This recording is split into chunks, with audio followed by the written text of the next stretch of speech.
Rebonjour, ici TweezyRider.com et Mister Jigsaw pour la présentation de la Citroën C0 comparée à la Renault Zoé, donc 100% électrique également. Petite citadine 5 portes, 4 places, avec un espace intérieur plutôt sympathique, très bien fini. Voilà. Donc cette voiture est équipée d'un couvre-siège chauffant qui permet d'éviter d'utiliser trop de chauffage, qui prolonge l'autonomie. Les places arrière, les voici. Donc 2 places arrière. Et un petit coffre qui est suffisant pour un usage quotidien. Voilà. On peut rabattre les banquettes une à une, ce qui permet de gagner considérablement de la place dans le coffre. Et maintenant, nous allons prendre son volant pour un petit essai sur route. Bien, c'est parti donc pour l'essai de la Citroën C0. Donc là, c'est à l'ancienne, faut mettre la clé dans le contact, tourner la clé, sauf qu'il n'y a pas de moteur qui démarre, bien sûr. Donc là, on part avec une batterie qui n'est pas chargée à fond, mais on a 97 km d'autonomie. Voilà. L'autonomie de la C0, c'est environ 120 km. Un peu plus si on fait que de la ville, un peu moins si on fait de la route. Au niveau finition, c'est très bien fini, très confortable. On est placé un peu comme dans un monospace. On est un peu en hauteur, ce qui est vachement bien, moi je trouve, parce qu'on a une bonne visibilité de la route, c'est vraiment bien. Niveau accélération, alors c'est fabuleux. C'est l'équivalent de la Zoé. Ça accélère très très bien. Vitesse de pointe 136 km/h, volontairement bridé. Silence d'utilisation total.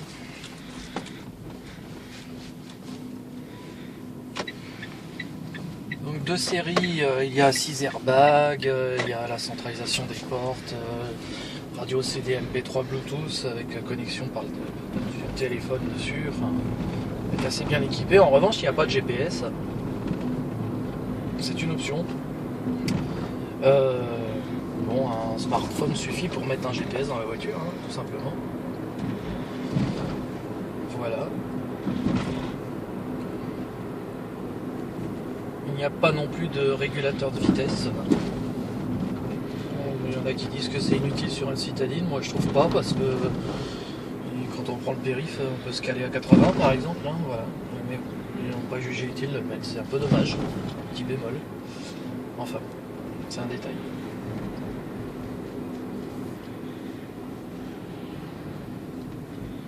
Donc l'autonomie annoncée par le constructeur, 150 km, c'est utopique bien sûr, on ne les attendra jamais, à moins de mettre la voiture sur un tapis roulant peut-être. Voilà, mais non, les contraintes météorologiques et topographiques ne permettent pas à cette voiture d'effectuer 150 km. Moi j'ai fait une expérience, je suis allé jusqu'à Baillet en France, qui se trouve à 50 km de chez moi, en prenant de la nationale et de la 4 voies. Aller-retour, j'ai fait 102 km et j'avais plus d'énergie, il fallait que j'aille la recharger. J'étais pas à sec, j'étais pas en mode tortue comme il existe quand vous n'avez plus du tout de batterie, mais il était temps que je rentre. Donc par contre, évidemment, là j'avais roulé à 90-100, donc ça consomme plus. Voilà, mais si vous faites que de la ville, 120-130 km, on peut les faire sans problème.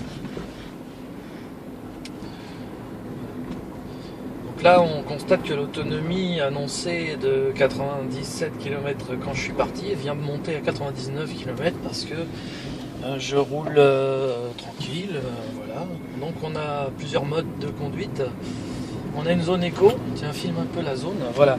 Donc là, on a une zone éco. Si on reste dans cette zone, voilà, ça accélère correctement et on consomme très peu d'énergie.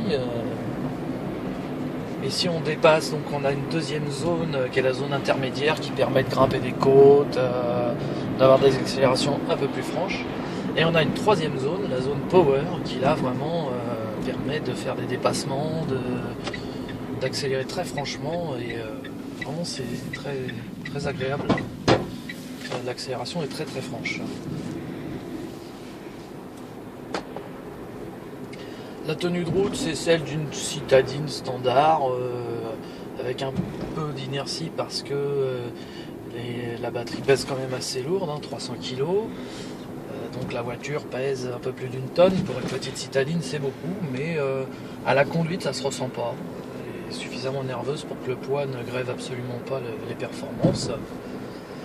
Par temps de pluie, il faut se méfier du train avant qui un petit peu se dérobe. Les roues sont assez fines et il n'y a pas de poids sur l'avant de la voiture. Donc méfiance, dans les ronds-points notamment. Quand c'est mouillé au sol, il faut y aller pian-pian. Voilà. Là, je viens de passer à 100 km d'autonomie. Donc, vous voyez que l'autonomie est vraiment aléatoire suivant comment on conduit. Là, je suis en ville, c'est limité à 50. Je roule à 50 dans la zone éco, donc l'autonomie augmente.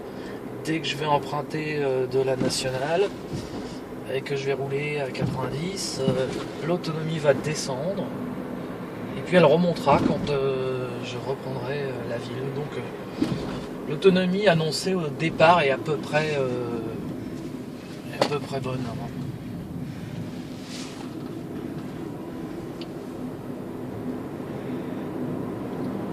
On peut faire un petit test d'accélération pendant qu'il n'y a personne. Voilà. Donc là, ça vraiment, ça accélère bien.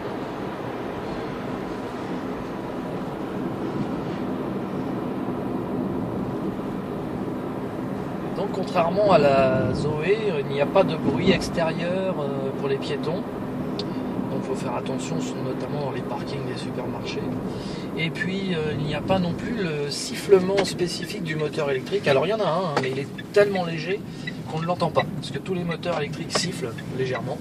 Mais sur la C0, il est placé différemment de la Zoé. Sur la Zoé, le moteur est placé à l'avant. Et sur la C0, le moteur est placé à l'arrière. Voilà. Donc, on n'entend pas ce fameux sifflement, ou vraiment très très peu. Donc là, je roule 70 km/h dans la zone éco. Donc l'autonomie ne descend quasiment pas. Je suis toujours à 98 km d'autonomie.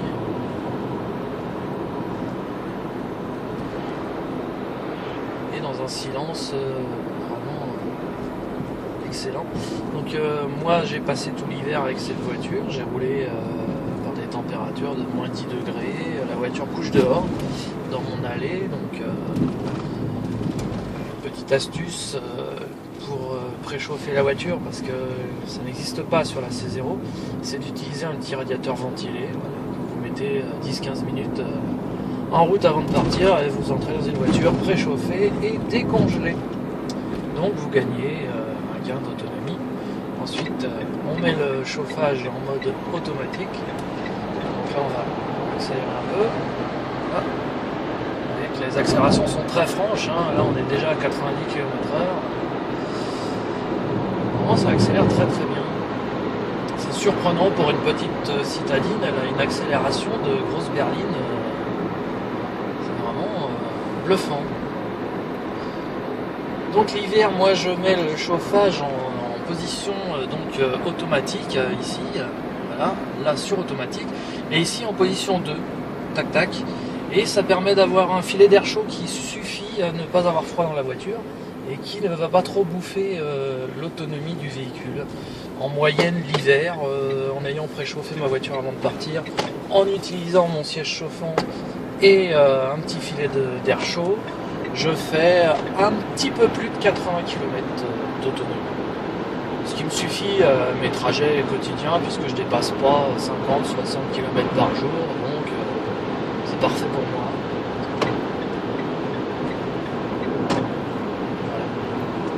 Voilà. Là on roule à 90 km/h, toujours en zone éco.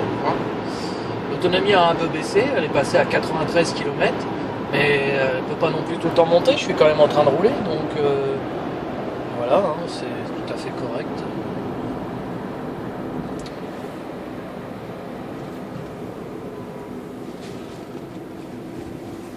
Il n'y a aucun bruit parasite, c'est vraiment excellent.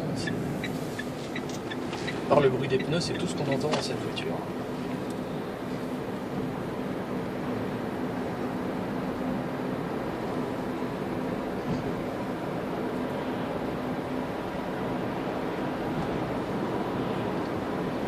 C'est une voiture qui passe pas inaperçue parce que contrairement à une Zoé qui ressemble un peu à une Clio, bon l'effet nouveauté fait qu'on la regarde mais elle se fond dans la masse, on va dire, ça ressemble à une voiture tout à fait classique.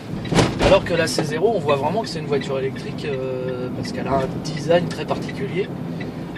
Ça n'est autre qu'une Mitsubishi en fait rebadgée Citroën et Peugeot pour la Peugeot Lyon.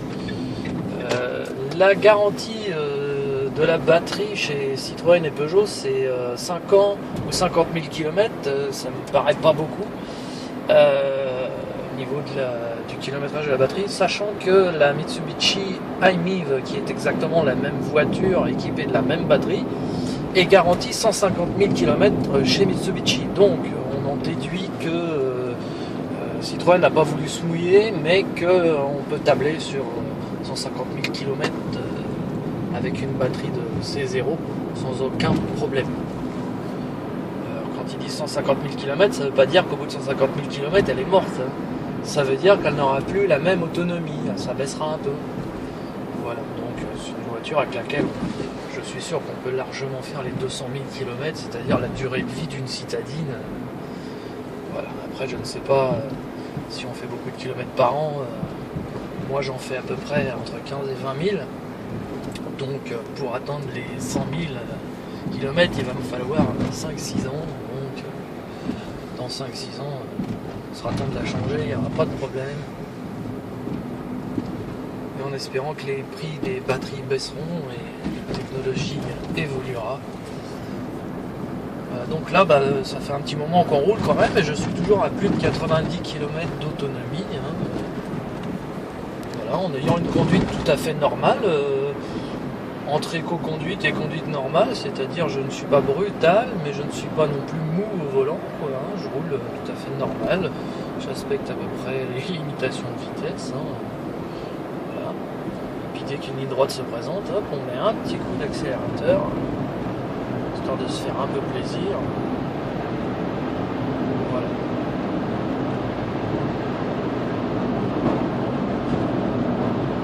Vraiment, il y a du répondant, c'est une voiture très très agréable à conduire au quotidien.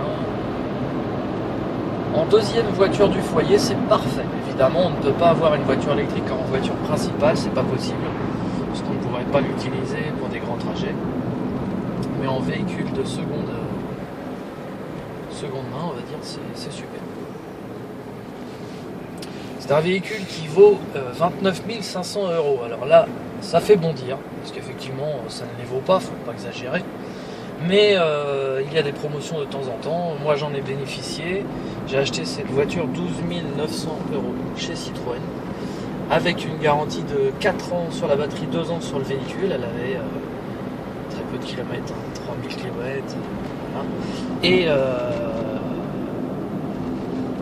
voilà, donc c'est parfait. Assistance 0 km avec le petit bouton d'urgence qui se trouve ici. Si on tombe en panne, on appuie là et on vient vous chercher, où que vous soyez. Et on vous emmène au point de charge le plus proche, ou chez vous si c'est à moins de 80 km. Donc voilà.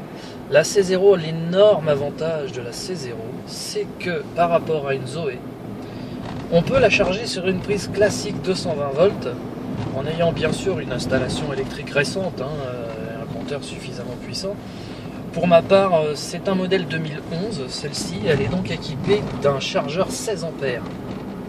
Sur les modèles 2012 et 2013, c'est un chargeur 10 ampères. Il faut 9 heures pour la recharger avec le 10 ampères, 6 heures pour la charger avec le 16 ampères. Alors qu'on se dit 6 heures, mais ça fait bondir. Bon, quand vous faites 30-40 km par jour, vous la rechargez en 2 ou 3 heures seulement. La nuit, vous la branchez, le lendemain matin, vous repartez. Autre chose, sur la C0, deuxième avantage, qui est aussi sur la Lyon et la i-MiEV, c'est qu'il y a une deuxième prise de recharge qui est la recharge rapide. Sur les bornes dédiées, vous rechargez votre véhicule en 1 heure à 100% ou 30 minutes 80%. Et ces bornes-là sont en train de fleurir un petit peu partout sur le bord des routes, en espérant que ça va aller très vite. Et là, à ce moment-là, on peut se permettre de dire voilà, je vais faire un trajet de 200 km en faisant une pause entre les deux, une pause de 30 minutes, et on peut déjà partir beaucoup plus loin. Mais en l'état actuel du réseau, c'est vrai qu'on ne peut pas l'utiliser pour des longs trajets. Mais pour tout ce qui est trajet quotidien, faire ses courses, emmener ses enfants à l'école, aller au travail, c'est parfait. Il n'y a rien à dire, c'est une voiture idéale pour peu qu'on l'ait achetée à un prix raisonnable, bien entendu. Et j'espère que je vous aurai éclairé sur votre choix entre la Zoé et la C0. Pour moi, le choix est fait.